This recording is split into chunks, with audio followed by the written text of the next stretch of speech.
So good morning everyone. आज की last lecture जो हमारा था, उस लास्ट लेक्चर में हमने डिस्कस किया था जो भी ट्रेड रिगार्डिंग पॉलिसीज इंडियन द्वारा एस्टेब्लिश की गई। अब जो ट्रेड मेंशन है, उस ट्रेड का एक इनबिल्ट हिस्सा होता है जिसे हम कहते हैं WTO। ये अलग से मेंशन नहीं है MPPSC के सिलेबस में, बट इसका मतलब ये नहीं है कि ये महत्वपूर्ण नहीं है, क्योंकि जब भी व्यापार की बात आएगी, विश्व व्यापार संगठन जो है वो उसका इंपॉर्टेंट एस्पेक्ट जो है वो बन जाता है। ठीक, जब वर्ल्ड वॉर हुआ, first world war, second world war के बाद में पूरा विश्व डिस्ट्रक्ट हो गया, पूरा यूरोप, विश्व मतलब यूरोप पूरा डिस्ट्रक्ट हो गया। अब वो जब डिस्ट्रक्शन उसमें हुआ तो उन्होंने सबने बैठ के फिर से बात की कि हमको रिकंस्ट्रक्शन करना पड़ेगा देश का, विश्व का, उनका वापस से डेवलपमेंट करना पड़ेगा, विश्व में शांति लानी पड़ेगी। और वहीं से कई सारे वैश्विक संगठनों की शुरुआत हुई। वहां पर USA में ब्रिटन वुड कॉन्फ्रेंस हुआ। उस ब्रिटन वुड कॉन्फ्रेंस से ब्रिटन वुड ट्विंस जो है वो निकल के आए, जिसमें एक का नाम क्या है, एक क्या बना आपका IBRD, international bank for reconstruction and development, और दूसरा बना IMF, अंतरराष्ट्रीय मुद्रा कोष। ठीक है, इंटरनेशनल मॉनेटरी फंड। अब ये दो संस्थाएं तो बन गई।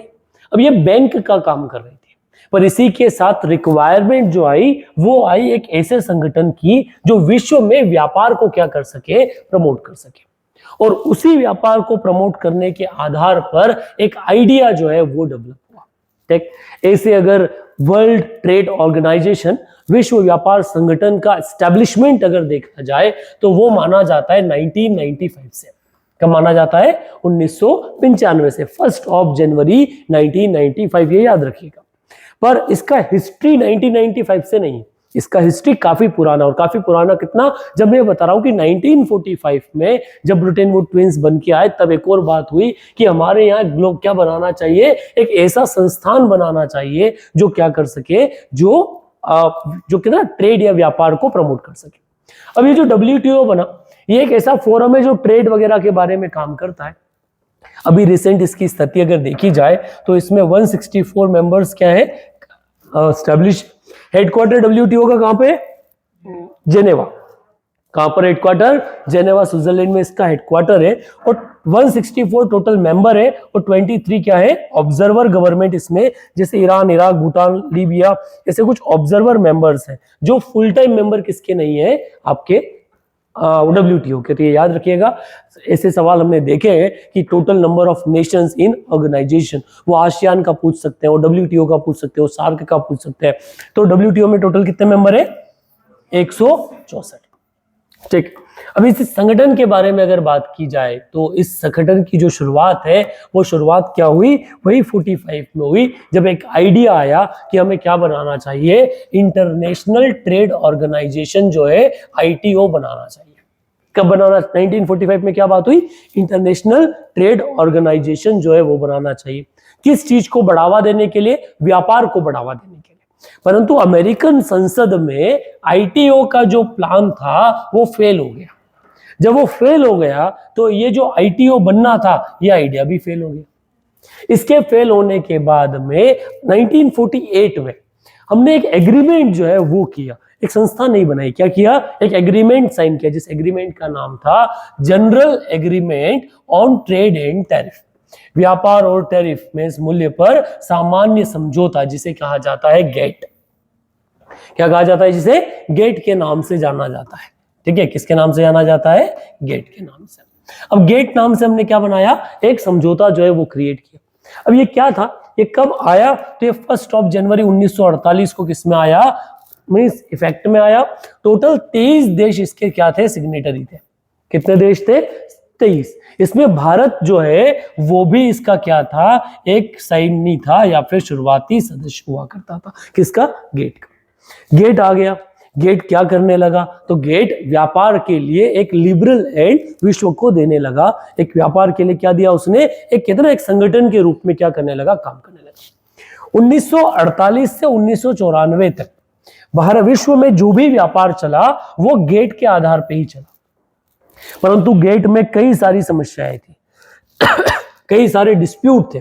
पर उन डिस्प्यूट का कोई सॉल्विंग मैकेनिज्म जो था वो अवेलेबल नहीं था। मतलब ऐसा कोई भी चीज हमारे पास अवेलेबल नहीं था जिससे हम क्या कर सके, अगर दो सदस्य देशों के बीच में अगर कोई कंसर्न आया है तो उसको सॉल्व कर सके। मेरी आवाज आ रही है बात तक? आप हटी पुरानी रही है पर आ रही है तो क्या हुआ, हमने एक संस्था जो है वो बनाई। अब जब समस्याएं आने लगी इस पूरे संगठन में तो 1986 से एक डिस्कशन जो है वो शुरू हुआ। साउथ अमेरिकन एक कंट्री है जिसका नाम है उरुग्वे, ठीक। इस उरुग्वे में कई राउंड का डिस्कशन चला। यह डिस्कशन चला 1986 से 1944 में गेट के आधार पर, और इसी से निकलकर आया एक नया संगठन जिसका नाम आता है WTO, जो साइन हुआ 1994 में और इफेक्ट में आया 1945 से, 1 जनवरी 1945। अब जिस एग्रीमेंट के तहत ये पूरा साइन हुआ उस एग्रीमेंट को माराकेश एग्रीमेंट कहा जाता है, क्योंकि मोरक्को जो है उस मोरक्को में एक शहर है जिसका नाम है मराकेश, वहीं पर ये फाइनल एग्रीमेंट अप्रैल 1994 में क्या हुआ था, मिनिस्ट्रियल मीटिंग पर साइन हुआ था।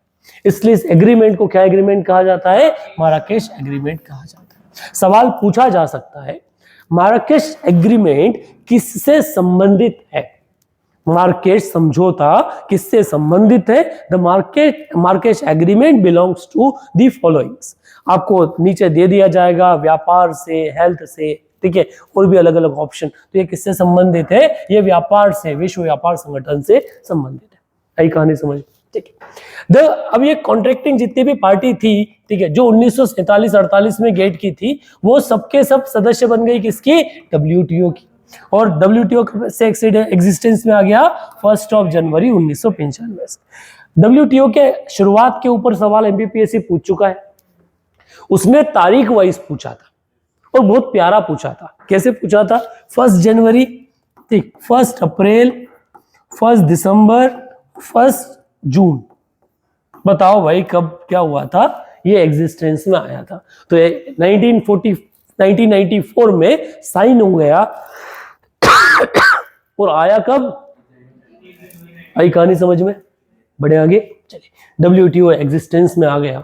जब WTO एग्जिस्टेंस में आया तो ये कई सारे डिस्प्यूट को इनकाउंटर करता था और उन सारे डिस्प्यूट को अलग अलग ब्रांचेस में, मेन मोटिव में रखा किसके? WTO के। क्या क्या थे? तो 5 थे। क्या क्या 5?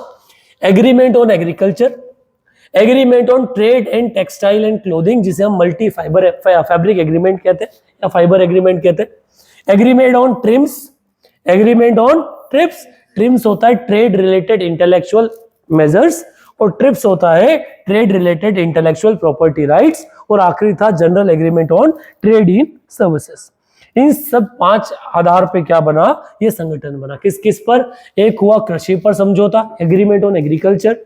व्यापार संबंधी बौद्धिक संपदा अधिनियम, जिसे हम कहते हैं ट्रिप्स, इंग्लिश में कहा जाता है trade related intellectual property rights. अगला था आपका सेवाओं में व्यापार पर सामान्य समझौता, general agreement on trade and services या गुड्स एंड सर्विसेज, ठीक। एक आता है व्यापार संबंधित निवेश उपयोग, ठीक है, पर समझौता, जिसे कहा जाता है उपायों पर समझौता, सॉरी, जिसे कहा जाता है ट्रिम्स, मतलब ट्रेड रिलेटेड इन्वेस्टमेंट मेजर्स। और एक होता है आपका मल्टी फाइबर समझौता, जो आपके फैब्रिक वगैरह से, टेक्सटाइल वगैरह से क्या करता है? डील करता है। तो इन 5 मुद्दों को शॉर्ट आउट करने के लिए, किन सब करने के लिए आपका WTO ये उरुग्वे राउंड हुआ था, और इन 5 को सम्मिलित करके आपने क्या बनाया? विश्व व्यापार संगठन जो है वो बनाया। सवाल पूछा जा सकता है इनमें से कौन सा विश्व व्यापार संगठन का हिस्सा है? नहीं है। दोनों टाइप से क्वेश्चन बन सकते हैं, तो वो क्वेश्चन आपके लिए है, ठीक। अच्छा, फुल फॉर्म पूछा जा सकता है ट्रिप्स का और ट्रिम्स का, क्योंकि हमारे यहाँ बड़ा अच्छा है। अब इस पूरे पार्ट में सबसे महत्वपूर्ण अगर कुछ है तो वो है WTO agreement on agriculture, WTO का कृषि पर समझौता। ट्रिप्स भी महत्वपूर्ण है, पढ़ने का कुछ नहीं है। ट्रिम्स भी महत्वपूर्ण है, पढ़ने का बहुत ज्यादा कुछ है नहीं उसके अंदर, ठीक है, जिसमें आपका कॉपीराइट वगैरह सब कुछ आ जाता है, तो मैं उस ज्यादा समझाना नहीं चाहता। एग्रीकल्चर बड़ा महत्वपूर्ण है। एग्रीकल्चर इसलिए महत्वपूर्ण है क्योंकि इस एग्रीकल्चर वाले मुद्दे पे विश्व 2 हिस्सों में बढ़ गया है, ठीक है। एक हो गया है विकसित और दूसरा हो गया है विकासशील,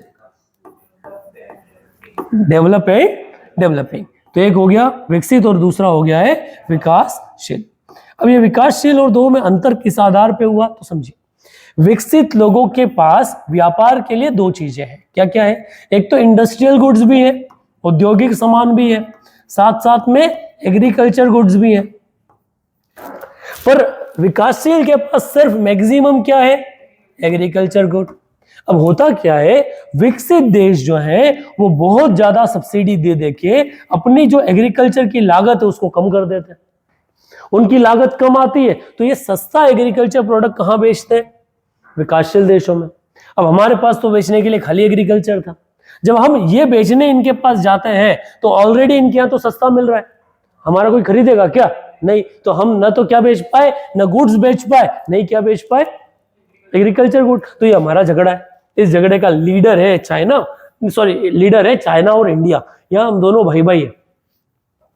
इस वाले मुद्दे पे पूरा विश्व एक तरफ, चाइना और इंडिया एक तरफ। उनका कहना है कि नहीं भाई ये समझौते वाली स्थिति नहीं है। यहाँ पे वैश्विक जो विकसित देश है, जो डेवलप्ड नेशन है, इनको क्या करना पड़ेगा, तो इनको अपना जो टैरिफ है या सब्सिडीज है उसको हटाना पड़ेगा।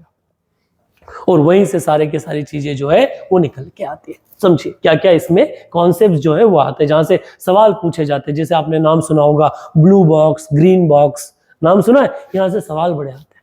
सो WTO का एग्रीमेंट ऑन एग्रीकल्चर जो है वो अप्लाई करता है फॉलोइंग चीजों पे, जैसे agriculture products derived from the basic agriculture, जैसे कि आपका फ्लावर, मीट वगैरह सब हो गया। मतलब एग्रीकल्चर से संबंधित सारी चीजें इसके अधीन क्या है, आ जाती है। अब इसमें एग्रीकल्चर में 3 पिलर्स है जिस आधार पे काम हो रहा है। क्या, एक तो मार्केट एक्सेस, सबको सब जगह का बाजार मिले। ऐसा नहीं है कि तुम्हारे यहाँ गेहूं हो रहे हैं तो तुम बांग्लादेश से आने वाले गेहूं को बोल दो कि नहीं हम नहीं लेंगे, तुम दो उधर भी। किसी को बांग्लादेशी गेहूं खाने वो बांग्लादेशी खाएगा। जैसे हमारे एप्पल आते हैं हिमाचल से, हमारे एप्पल हिमाचल वाले कहाँ बेचते हैं, अमेरिका वाले एप्पल हम खाते है ना, यही हो रहा है। ऐसे ऊपर नीचे करते हैं। तो सबको मार्केट एक्सेस दे, जिसको जैसा पसंद है वैसा क्या है हो जाएगा। ठीक, अगला आया एक्सपोर्ट कंपटीशन। पढ़ लेना है, बड़ी मुश्किल हालात में पढ़ा रहा हूं मैं तुमको। अगला होता है एक्सपोर्ट कंपटीशन। एक्सपोर्ट कंपटीशन का मतलब होता है सबको कॉम्पिटिटिव एक्सपोर्ट चीजें मिले। कॉम्पिटिटिव मतलब, कंपटीशन का मतलब ये नहीं होता कि एक दूसरे से झगड़ के करें। कंपटीशन का मतलब लेवल प्लेइंग फील्ड मिले। क्या मिले, सबको बराबर मिले, मतलब किसी को एडिशनल बेनिफिट व्यापार में या कंपटीशन में ना मिले। और डोमेस्टिक सपोर्ट जो है वो जो भी आपका ग्रीन बॉक्स, सांबर बॉक्स जो होते हैं इनके तहत, सब्सिडीज की तहत, तो ये 3 चीजों को एड्रेस करना या 3 पिलर्स पे ये पूरा के पूरा एग्रीमेंट जो है ये एग्रीमेंट बना था। ये होता क्या है तो इसको समझते हैं। ग्रीन बॉक्स सब्सिडी नाम आप लोगों ने सुना होगा।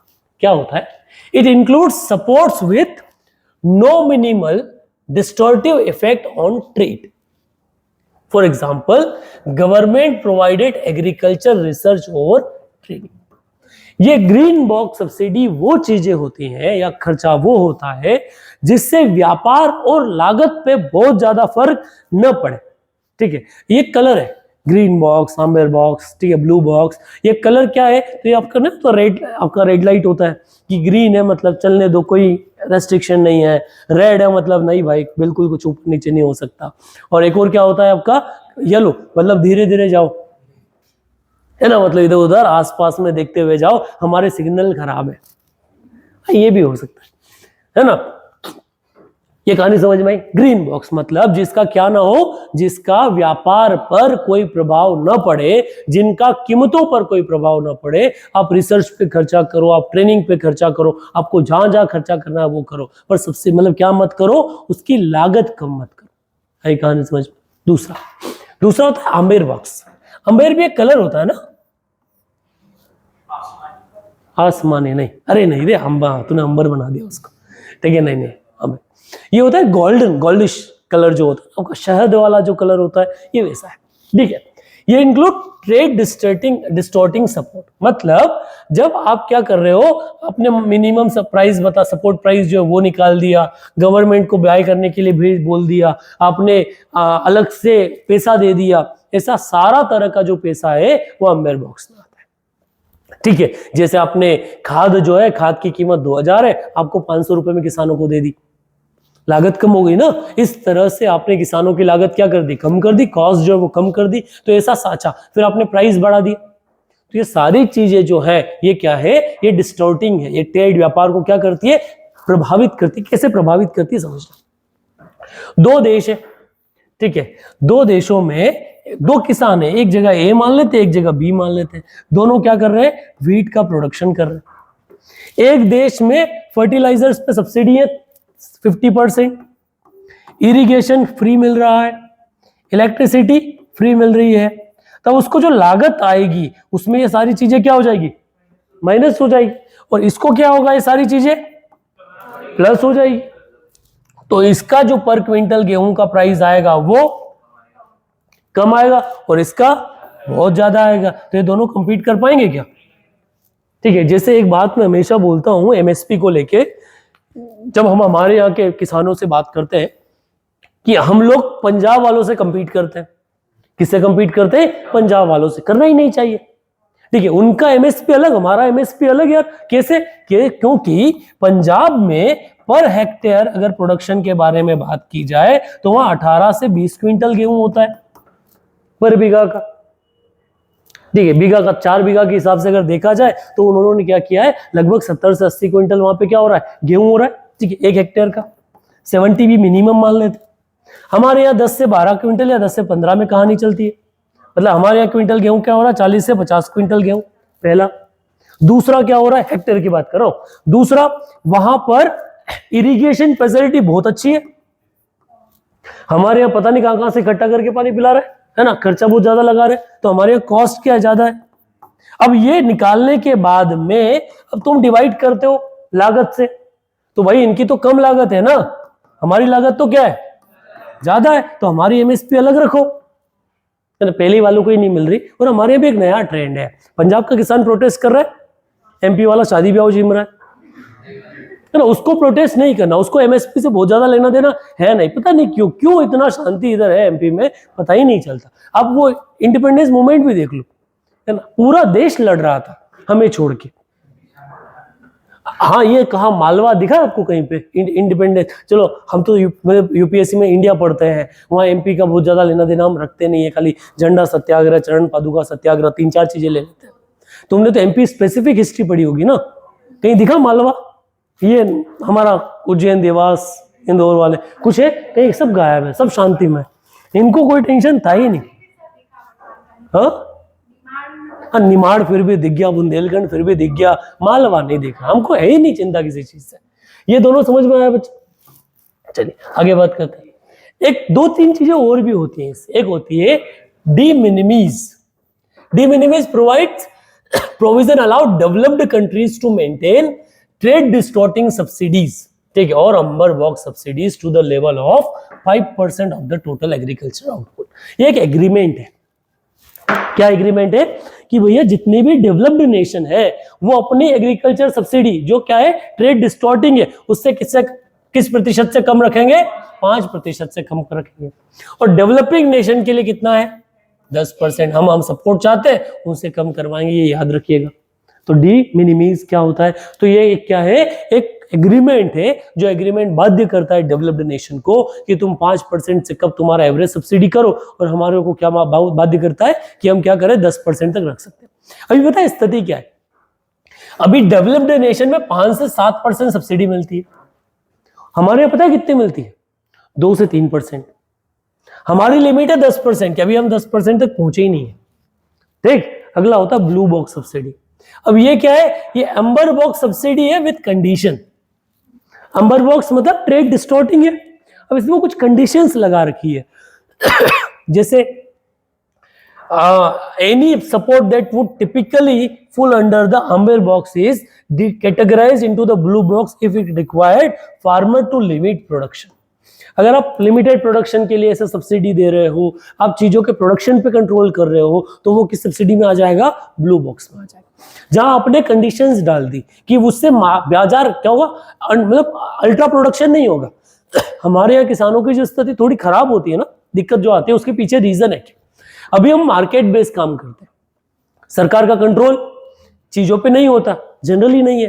तो हमारे यहाँ क्या होता है, जैसे मान लेते हैं इस बार गार्लिक, लहसुन का प्राइस बहुत अच्छा रहा, तो अगली बार लगभग मैक्सिमम किसान क्या बो देंगे? लहसुन। फिर उसका प्रोडक्शन क्या हो जाएगा? हाई। मार्केट में डिमांड लो, तो वो लहसुन जो आई वो एकदम से क्या हो जाएगी? गिर जाएगी। ठीक, प्याज, ऑनियन, सबके साथ, ऑनियन हो गया, आपका टोमेटो हुआ, आपका पोटैटो हुआ, हर चीज के साथ हमारे यहाँ यही चलता है। हम पड़ोसी को देखते हैं, अच्छा इसको इस चीज का ज्यादा अच्छा भाव मिला, अगली बार दी लगा के, फिर उसका तो नाश किया ही, हमारा भी नाश कर लिया, है ना? यही हो रहा है बस। तो हमारे यही चीज चलती है। तो क्या हो, कंडीशन के साथ जब चीजें दी जाए तो उसमें ये कहानी आती है। कहानी क्लियर है? बढ़े आगे।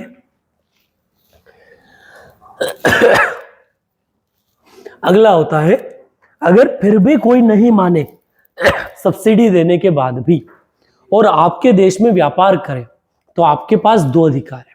क्या? काउंटर वेलिंग ड्यूटी लगाने का और एंटी डंपिंग ड्यूटी लगाने का। दो चीजें आपके पास में उपलब्ध है।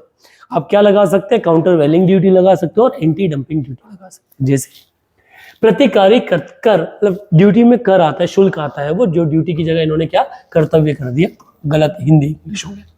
It is imposed on the imported good to counter balance the subsidy provided by exporter country. अगर आपके यहाँ बाहर से सरिया आया, सॉरी एग्रीकल्चर प्रोडक्ट आया, आपको लगता है कि सामने वाले ने सब्सिडाइज करके उसकी कीमत क्या कर दी है? घटा दी है, और हमारे यहाँ 50-100 रुपए ज्यादा बिक रहा है, तो हम उस पर क्या लगा देंगे? उस पर उतना काउंटर वेलिंग ड्यूटी लगा देंगे। तो उससे क्या हो जाएगा? दोनों रेट बराबर हो जाएगा। जैसे अभी कल की खबर है, बांग्लादेश ने हमारे यहाँ से जो संतरा जाता है उस पर 97 रुपीज टैक्स लगाया है पर किलो पे। कितना रुपया? 97। मान लो हमारे यहाँ से 50 रुपए किलो संतरा उसके यहाँ जा रहा है, तो प्लस कितना, तो वहां कितना बन जाएगा? अब 147।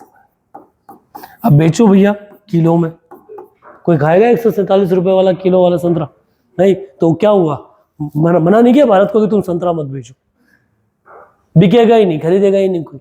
हम भी यही करते हैं, ठीक है। हमारे इसीलिए तो हमारे टोबैको हो गया, सिगरेट हुआ, अल्कोहल हो गया, इन सब पे हम बहुत सारा टैक्स लगाते हैं। पेट्रोल हो गया, बहुत सारा टैक्स लगाते हैं। सरकार का मानना है कि तुम खरीदो मत, जब तुमको इतनी दिक्कत है ना टैक्स से, तो तुम मत खरीदो, हम बंद नहीं करेंगे, ठीक है। तुमको खरीदना ही है तो तुम क्या करो, फिर तुम एडिशनल पैसा जो है वो पे करो। आई कहानी समझ में? प्रतिकारी शुल्क। अगला आता है एंटी डंपिंग ड्यूटी, प्रतिपाटन शुल्क। अगर कोई कंट्री, ठीक है, सब्सिडाइजिंग प्रोडक्शन एक्सपोर्ट जो है उस पर कर रही है, ठीक है, जिससे एक्सपोर्टर को ऊपर नीचे क्या हो रहा है? फायदा हो रहा है, गुस्सा में दिक्कत आ रही है, तो आप क्या लगा सकते हो? उसको एंटी डंपिंग ड्यूटी लगा सकते हो। मींस आप उस शुल्क को बराबर करने की कोशिश किससे कर सकते हो? एंटी डंपिंग ड्यूटी से कर सकते हो, ठीक है। तो ये दो चीजें जो है ये महत्वपूर्ण हो जाती है आपके इसमें, कि क्या हो, कॉस्ट ऑफ प्रोडक्शन से या फॉरेन से जो भी सामान हमारे यहाँ आ रहा है वो हमारे यहाँ बराबर किस में आए? ट्रेड चीजों में आए। डन? आई कहानी समझ में? कोई डाउट है तो दो चीजें ही होगी। अभी तक हम क्या देख रहे हैं बेटा, कहाँ से सवाल आ सकते हैं, ठीक। यहां से कृषि समझौते पे बता दिया हूं।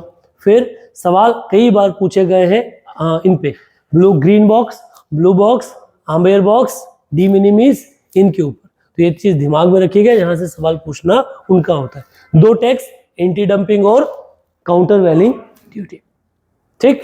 अगला आता है इनके सिद्धांत, किस आधार पे डब्ल्यूटीओ क्या कर रहा है? काम कर रहा है। क्या सिद्धांत है? तो एक दूसरे से कोई डिस्क्रिमिनेशन नहीं रखेंगे। फिर हम ग्रुप में मोस्ट फेवर्ड नेशन बना देंगे कि हम इससे व्यापार अच्छे से कम टैक्स में करेंगे, इससे ज्यादा से करेंगे। और फ्री ट्रेड एग्रीमेंट, हम किसके साथ? मुफ्त व्यापार समझौता जो है वो साइन कर लेंगे। अभी हमारे साथ अगर कहा जाए तो शायद जर्मनी का है, मैं एग्जैक्टली देश भूल गया हूँ। नेस्ले जो कंपनी किस देश की है? आई थिंक जर्मनी जो है वो भारत को क्या कर रहा है? मोस्ट फेवर्ड नेशंस हटा दिया उसने। पहले हमको मोस्ट फेवर्ड नेशन का क्या दे रखा था? दर्जा दे रखा था। तो मोस्ट फेवर्ड नेशन मींस हमसे कम टैरिफ में क्या करेगा? व्यापार करेगा। ये तीन चीजें महत्वपूर्ण हो जाती है। कि किसी भी देश में क्या नहीं करेंगे, डिस्क्रिमिनेशन नहीं करेंगे सदस्य देशों में। ठीक है, क्या होता है, जैसे मान लेते हैं कि भारत है, भारत में चाइना से भी सामान आ रहा है, भारत में अमेरिका से भी आ रहा है, 10,000 का सामान यहां से आया, 10,000 का सामान यहां से आया, हमने इस पे 15-20% टैक्स लगाया और इस पे 10%, तो ये सामान हमारे यहाँ कितने का हो गया, 12,000 का, ये हो गया हमारे यहाँ पे 11,000 का, तो क्या ज्यादा बिकेगा, तो हम इसी तरह से किसी पे भी कोई डिस्क्रिमिनेशन नहीं करेंगे। इसके अलावा हम क्या करेंगे, तो हम मोस्ट फेवर्ड नेशन का जो टैग है वो देंगे। तो भारत ने जो शार्क नेशंस हैं, पाकिस्तान छोड़ के, पहले तो सारे शार्क नेशन को क्या दे रखा था, हमने मोस्ट फेवर्ड नेशन का टैग दे रखा था। ठीक है, बाद में किसको हटा दिया, पाकिस्तान को हटा दिया। तो अब 7 देश हैं जिनको हमने क्या दे रखा है, ये मोस्ट फेवर्ड नेशन का टैग जो है दे रखा है। 7 देश कौन कौन से हैं, Nepal, Bhutan, Bangladesh, Myanmar, Sri Lanka. Myanmar shark का हिस्सा है, तुम नहीं बताया, तुम कर रहे हो, फिर वही वाली बात आ जाती है, क्या है, फिर कौन सी बात आ जाती है जो कल हमने की। तो किसको हमने 7 देशों को दे रखा है, मैं 7 देश गिनाता हूं तुमको कौन कौन से, क्योंकि वापस गिनाना है इसलिए मैं अभी नहीं गिना। ठीक जी, यही दिक्कत है बस। चलिए, इसके अलावा हमने FTA साइन कर रखा है कईयों के साथ, फ्री ट्रेड एग्रीमेंट, मुफ्त व्यापार समझौता। मोस्ट फेवर्ड नेशन तो हमने किनको दे रखा है, 7 को। FTA किस किस के साथ है, तो FTA हमारे पास 13 ऑर्गेनाइजेशन के साथ है, जैसे आसियान में ये 3 है, ठीक, जापान के साथ है, साउथ कोरिया के साथ है, ठीक है, साफ्टा एग्रीमेंट हम लोगों ने नेपाल जो ट्रीटी साइन कर रखी है, भूटान, अलग अलग देशों के साथ, हमने मॉरिशस के साथ एक ट्रीटी साइन कर रखी है, UAE के साथ हमने ट्रीटी साइन कर रखी है, और हमने ऑस्ट्रेलिया के साथ ट्रीटी जो है वो साइन कर रखी है। इन सब के साथ हमारे क्या ट्रेड है, फ्री ट्रेड एग्रीमेंट के तहत हम क्या कर रहे हैं, काम कर रहे हैं। कहानी समझ में, ये जनरली ऐसा कोई सवाल आपके एग्जाम में नहीं आएगा, बट वो क्या होता है ना कि बिना पढ़ाई में भी कैसे आगे निकल जाओ, मतलब छोड़ू तो कितना छोड़ू, ये भी होती है ना समस्या। कल सर बोल, यहां तक कोई डाउट हो किसी को तो बता दो। नहीं, कल सर बोल रहे थे अच्युतम सर कि आपने मॉनेटरी पॉलिसी में भी ज्यादा बता दिया। मैंने बोला मैं ये तो बहुत ही कम बताया, जितना बताया बहुत लिमिटेड बताया ना, कि ज्यादा बता दिया, लिमिटेड ही है, पर वो उसमें भी ज्यादा, मैं क्या ही करें, तो पढ़ाए क्या, पढ़े आगे। चलिए, अगला हिस्सा आता है जो पढ़ाना था, जिसको कहते हैं G20। ठीक, ये जो 3 देश आपके इसमें लिखे हुए हैं सिलेबस में, इसके अलावा और भी हैं पर उनको अलग पढ़ेंगे। ये जो सिलेबस में लिख दिया यूनिट 6 को, उनको तो एक साथ देख लेते हैं, आसियान, सार्क और G20।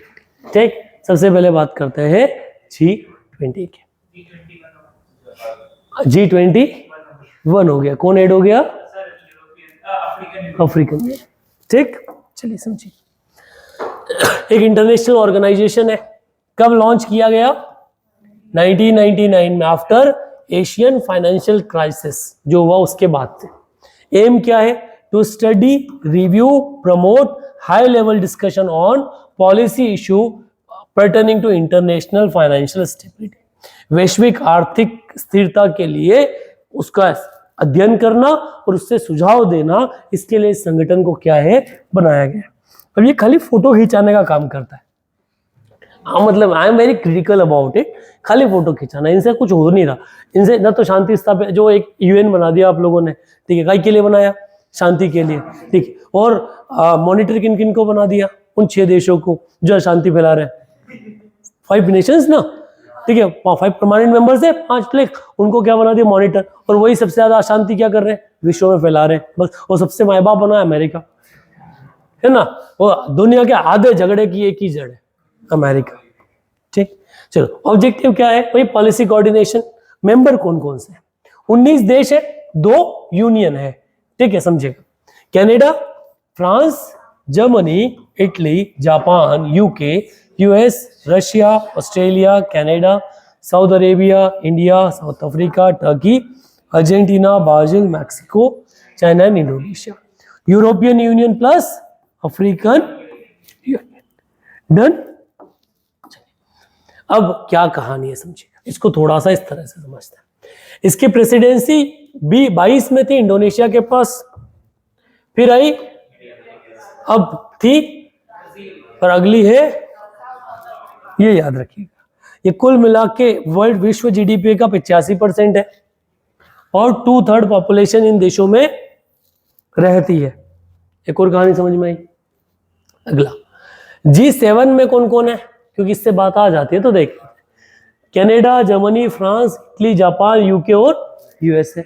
ये पहले G8 होते थे, पहले रशिया भी था, फिर रशिया इनसे अलग हो गया, झगड़े, वो जो पहले क्रीमिया वॉर हुआ था ना 2014 में, उसके बाद में तो ये हो गए G7, और इससे बड़ा संगठन है G20। तो ये सब मिलके क्या बनते हैं, G20 जो है वो बन जाते हैं। कहानी समझ में। अब इंडिया के पास जब G20 प्रेसिडेंसी थी तब की स्थिति क्या है, 2023 में थी।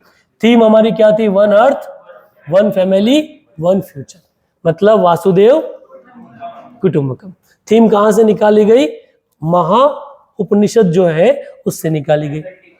ठीक है, हाँ, एफएलटी का क्वेश्चन है, ठीक है, वही एमपीपीएससी बता सकता है। गेस्ट कंट्रीज क्या क्या था, तो आपने इनवाइट किया था, तो आपने इनवाइट किया था बांग्लादेश को, इजिप्ट को, मॉरिशस को, नीदरलैंड को, नाइजीरिया को, ओमान को, सिंगापुर, स्पेन और यूएई। इन सबको आपने क्या किया था, as a guest member invite किया था। ये क्वेश्चंस बनने की संभावना यहां से रहती है। आई कहानी समझ में।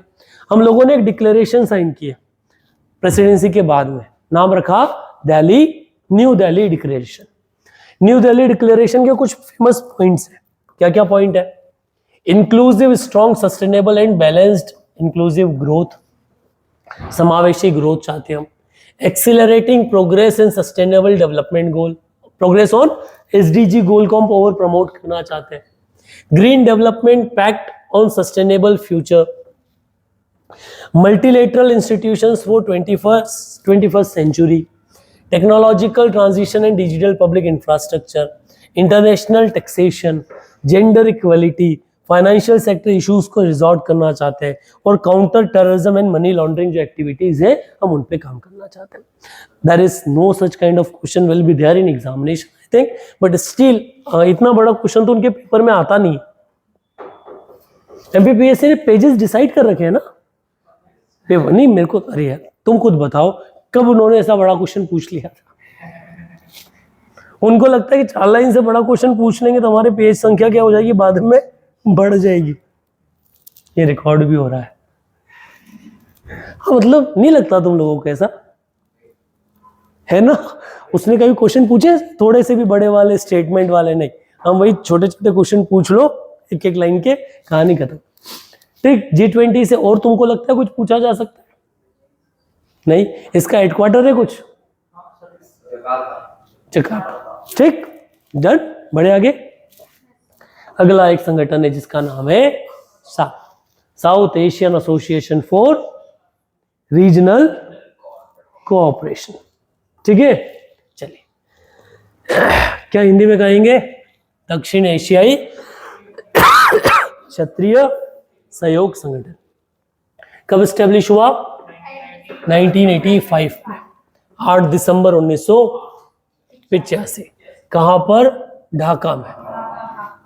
ठीक, इसकी शुरुआत जो है वो नवंबर 80 से हो चुकी थी, फिर फाइनली इसका क्या हुआ, मींस स्टैब्लिशमेंट हुआ। देश कौन, मींस इसका जो सेक्रेटरी, देश कौन कौन से आए, बांग्लादेश, भूटान, इंडिया, मालदीव्स, नेपाल, पाकिस्तान और श्रीलंका। पहली बार हम कहाँ मिले थे, कोलंबो में।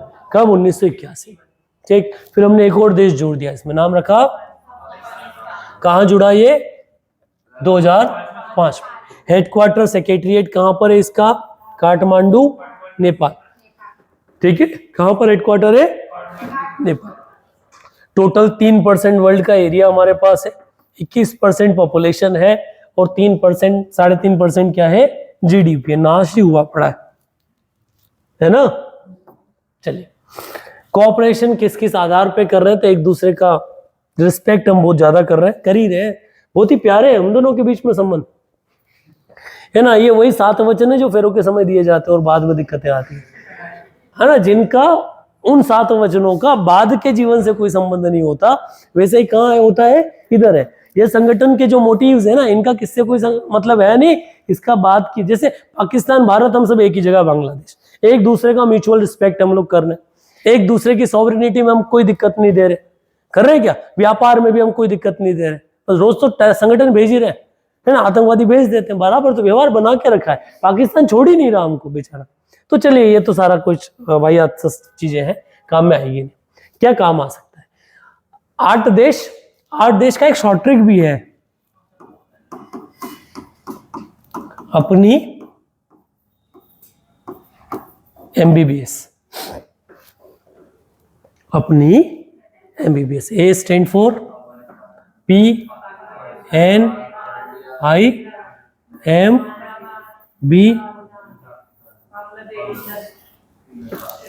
बेटा ये एम बड़ा कंफ्यूजिंग है, तो इसका मैं तुमको बहुत ही लॉजिकल बताता हूं। हमारे, आप इंडिया को देखो, देखो इंडिया को देखो पहले, वेरी गुड। हम बात कर रहे हैं किस एरिया की, साउथ ईस्ट एशिया, किसकी बात कर रहे हैं, साउथ ईस्ट एशिया। आई कहानी समझ में। ऊपर अगर एशिया देखोगे आप तो किधर की बात, एक तो नीचे वाला, ठीक, दूसरा किधर वाला, ईस्ट वाला, ठीक है। तो कौन नहीं आएगा, जो हमारे किधर है, इधर नीचे वाले पार्ट में आ गया, तो वो आएगा क्या, ये कहानी समझ में। तो म्यांमार हमारे हिस्सेदार नहीं है, डन। म्यांमार इसका हिस्सेदार नहीं है, मालदीव्स है। क्या है, मालदीव्स। मालदीव्स इधर है, दिखता नहीं है पर है, ये छुपा के बैठी है लड़की, है ना। चल, हमने कुछ ऑब्जर्वर स्टेट्स इसमें बना रखे हैं शार्क में, इतने बड़े हम हैं नहीं जितनों को ऑब्जर्वर के रूप में बुला रखा है, समझो। Australia, China, EU, Iran, Japan, Korea, Mauritius, Myanmar, USA, सबको हमने ऑब्जर्वर के लिए बुला लिया, फोटो खिंचाने के लिए, काम कुछ नहीं आ रही, हर कोई अपने हिसाब से काम कर रहा है। ये वाला लेक्चर तो जाएगा ही नहीं ऑनलाइन। हाँ बेटा, ट्रिक मैं जनरली काम करता नहीं हूँ ट्रिक पे, तो कुछ चाहिए तो दे देंगे, बना देंगे कुछ ना कुछ। ट्रिक अपनी बना लो, क्या बना लो, ट्रिक अपनी बना लो, वरना तुम जीवन भर कंफ्यूज रहोगे कि म्यांमार था कि मालदीव्स था।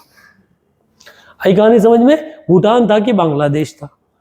अगर बी आ गया कहीं तो क्या करो, कुछ नहीं करना, सबका पहला पहला अक्षर लिख लो, ठीक है। उसमें से निकाल के क्या करो, एक आध कोई भी अपने दोस्तों का, परिवार वालों का, दुश्मनों का नाम निकालो। आई कहानी समझ में, बन गई ट्रिक। क्या है भाई, वास्तविकता ऐसी बनती है, ट्रिक अलग से नहीं बनती। तुम कोई भी आपका एक फेवरेट कैरेक्टर उसमें से बना लो और वहां से क्या करो, ट्रिक निकाल लो, 3-4 बार पढ़ो, आपकी ट्रिक क्या हो जाएगी, याद हो जाएगी। अब ये जैसे किसी ने क्या किया, एक निकाला शब्द, उसने अपनी MBBS कर दिया, ठीक है। तो ऐसा अलग अलग है, अपनी ट्रिक निकाल लो उसमें से। साउथ एशियन एसोसिएशन की कुछ बॉडीज है जो काम करती है, जैसे शार्क डेवलपमेंट फंड हमने एस्टेब्लिश कर रखा है 2011 के बाद में, ठीक है। जब 9/11 हमारे यहाँ वो हुआ था, क्या बोलते हैं, मुंबई अटैक हुआ था, ठीक है, 26/11, ठीक, 26/11 के बाद में हमने शार्क को बिल्कुल पटक ही दिया। हमने एक नया ग्रुप था उस समय हमारे पास, बिम्स्टेक, ठीक है, Bay of Bengal initiative for multi sectoral trade and commerce, ठीक है। तो उस पे हमने क्या करना शुरू कर दिया, फोकस करना शुरू कर दिया। बाकी पे फोकस क्या कर दिया, शार्क से फोकस हटा दिया। अब की बार ये बांग्लादेश जब वो बना, वहां पे नई सरकार आई है, तो वो बोल रही है कि शार्क को फिर से रिवाइव करने की आवश्यकता है। वो भारत पाकिस्तान के साथ कोई बात करना नहीं चाहता। 2012-13 के आसपास, 14 के आसपास की बात है, शार्क लोकसभा स्पीकर्स की एक वो होनी थी कॉन्फ्रेंस पाकिस्तान में, भारत गया नहीं, और उसके बाद कोई भी शार्क की कोई मीटिंग हुई ही नहीं। तो आखिरी था 2014 के बाद। बीजेपी सरकार में हम पाकिस्तान जा नहीं रहे, कहानी खत्म है। कहानी समझ में। तो शार्क क्या पड़ा हुआ है, गवर्नमेंट पड़ा हुआ, उसमें कोई काम नहीं। साउथ एशियन यूनिवर्सिटी जो इंडिया में है ना, साउथ एशियन एक यूनिवर्सिटी, वो कहां पर है, इंडिया में। हम जो अलग अलग ऑर्गेनाइजेशंस है उसके तहत बाहर से लोग लेते हैं, और वो जिस भी यूनिवर्सिटी के साथ पढ़ना चाहता है वो पढ़ के उसको हम क्या दे देते हैं, डिग्री दे देते हैं, नाम उसमें रखते हैं हम साउथ एशियन। अलग से कोई इंफ्रास्ट्रक्चर नहीं, हमारे यहाँ ऑलरेडी जो इंफ्रास्ट्रक्चर उसी, जैसे नाबार्ड काम नहीं करता वैसे साउथ एशियन यूनिवर्सिटी काम करती है। फिर एक ऑर्गेनाइजेशन है South Asian regional standard organization, इसका हेडक्वार्टर कहां पर है, ढाका। सार्क आर्बिट्रेशन काउंसिल जो लीगल मैटर को देखती है, ये पाकिस्तान में। आई कहानी समझ में? कोई डाउट है? नहीं। तो बॉडीज दोनों का हेडक्वार्टर अलग अलग, एक जो सार्क का हेडक्वार्टर कहाँ है? काठमांडू में। Done no? बढ़े आगे चले। सार्क के बाद अगला आता है and that is ASEAN. ASEAN is मेरा फेवरेट संगठन है। Association of South East Asian nation, दक्षिण पूर्वी एशियाई राष्ट्रों का संगठन। ये फेवरेट इसलिए है क्योंकि इनको कोई इज्जत देता नहीं था शुरुआत में, और अब सब इनके पास जाने की कोशिश में है। So they are the self made nations. क्या है ये? Self made. इन्होंने खुद को इतना बड़ा बना लिया है कि ये है छोटे से, विश्व में इनकी स्थिति क्या है? छोटी सी है। मतलब ये आधे तो हमारे आधे राज्यों से छोटे हैं। ये म्यांमार है बेटा ना, इधर भारत है ऊपर, है ना। भारत के बाद में Myanmar, Thailand, Cambodia, Singapore, Indonesia, Laos, Vietnam, Malaysia, Philippines और ब्रूनेई, इन सबको मिलके क्या बनता है? साउथ एशियन नेशन का एक ग्रुप बनता है। ठीक। अब इस ग्रुप की स्थिति अगर देखी जाए ना बेटा, तो इनकी पॉपुलेशन जो है वो 662 मिलियन है बस। ठीक है, 6 करोड़ के आसपास। नहीं समझ में? सॉरी। और इधर इनका दूसरा अगर देखा जाए तो इनका जीडीपी कितना है? 3.2 ट्रिलियन है ना। इनका सेक्रेटरीट कहां पर है? जाकार्ता, इंडोनेशिया में। मोटो इनका है one vision, one identity, one community. ठीक। कब स्टैब्लिश हुआ बच्चा ये? तो ये साइन किया गया 8 अगस्त 1967। कहां पर? बैंकॉक में। आई कहानी समझ में? देश में आपको बता चुका हूं कौन कौन से देश इसके सदस्य। ठीक। बढ़े आगे चलिए। आसियान कई तरह से काम करता है। आसियान समिट होती है, आसियान कोऑर्डिनेटिंग काउंसिल होती है। ये सब हमारे किसी काम का नहीं। आप पूछोगे फिर डाला काय को अंदर, है ना? तो इसलिए डाला कि आप पढ़ने बैठो तो 2-4 चीजें कभी पढ़ोगे तो मुझे कोई दिक्कत उससे भी नहीं है समझने के लिए, बाद में भी आपके काम में आ जाए। आसियान का डेवलपमेंट कैसे हुआ ये भी नहीं पूछा जाएगा, ये जरूर पूछा जाएगा। What are the areas of cooperation between India and ASEAN. हम दोनों अभी बड़ा काम कर रहे हैं। 1960s में आसियान हमारे पास आया था कि भैया हमारा सदस्य बन जाओ। तो भारत ने उस समय बोला कि नहीं हम नाम बना रहे हैं, नॉन अलाइनमेंट मूवमेंट में, हम किसी भी ग्रुप में शामिल नहीं होना चाहते। फिर हमने बोला हमको रख लो। फिर आसियान ने बोला कि नहीं तुम तो नॉन अलाइनमेंट में ही रहो। अब हम लुकिश पॉलिसी पे काम कर रहे हैं, हम आसियान के साथ ज्यादा से ज्यादा काम कर रहे हैं। सो हमारे बीच में फॉर्मल एंगेजमेंट जो है उसका स्टार्ट हुआ 1996 से, 1992 से सेक्रेटरीट डायलॉग पार्टनर हमने शुरू कर दिया। उसके बाद हमने डायलॉग पार्टनर बनाया 1996 से, और फिर 2002 से हम दोनों के बीच में कहानी आगे बढ़ गई। अब हम ट्रेड एंड इन्वेस्टमेंट पे काम कर रहे हैं, व्यापार और क्या कर रहे हैं, मींस जो आपका इन्वेस्टमेंट है उस पर काम कर रहे हैं। ASEAN is India 4th largest trading partner है। आसियान के साथ हमने फ्री ट्रेड एग्रीमेंट भी क्या कर रखा है, साइन कर रखा है। ट्रेड हम दोनों के बीच में $110 बिलियन के आसपास 21-22 में था। आसियान इंडिया बिजनेस काउंसिल हमने बना रखी है जो 2005 में बनी थी, जो एक दूसरे के बीच में बिजनेस बढ़ाने का काम कर रही है। रीजनल कनेक्टिविटी के लिए हम 2-3 काम किए, जैसे हम एक हाईवे बना रहे हैं इंडिया, म्यांमार, थाईलैंड। ठीक है, एक ट्राइलेटरल हाईवे है, हम दोनों एक दूसरे से क्या करेंगे, रोड बना रहे हैं इधर से इधर, कि हम सीधा इंडिया से बाय रोड कहाँ जाएंगे, थाईलैंड तक चले जाएंगे। तो ये डेवलपमेंट प्रोजेक्ट हम दोनों देशों के बीच में चल रहा है। इसके अलावा हम डिफेंस सिक्योरिटी में एक दूसरों के साथ काम कर रहे हैं। हम बार बार एक कहते हैं एक हम आसियान के साथ में क्या बना रहे हैं, एक विजन बना के सागर नाम से एक प्रोडक्ट चला रहे हैं, security and growth in all in the region. ठीक है, तो सागर का नाम ध्यान रखिएगा। फिर हम सोशियो कल्चरल कोऑपरेशन पे काम कर रहे हैं, दो स्टूडेंट्स वगैरह को इधर उधर भेज रहे हैं। साथ ही साथ हम रिसर्च पे भी क्या कर रहे हैं, आसियान के साथ में काम कर रहे हैं, क्योंकि हमारे यहाँ कई सारे जो साइक्लोन्स वगैरह हैं वो सब इसी एरिया से आते हैं, तो हम उसके ऊपर भी क्या कर रहे हैं, काम कर रहे हैं। तो ये हमारा एरिया ऑफ क्या है, कोऑपरेशन।